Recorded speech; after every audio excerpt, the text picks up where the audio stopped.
దావీదు పట్టణములో బెత్లెహేము గ్రామములో కన్య మరియ గర్భమునందు బాలునిగా జన్మించెను.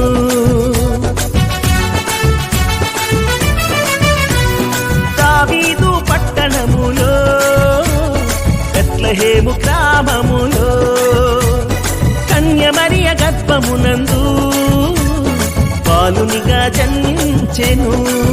అంధకారమే తొలగిపోయెను, చీకు చింతలే తీరిపోయెను. అంధకారమే తొలగిపోయెను, చీకు చింతలే తీరిపోయెను. మన చీకటి బ్రతుకులలోనా ప్రభు యేసు జన్మించెను. మన చీకటి బ్రతుకులలోనా ప్రభు యేసు జన్మించెను.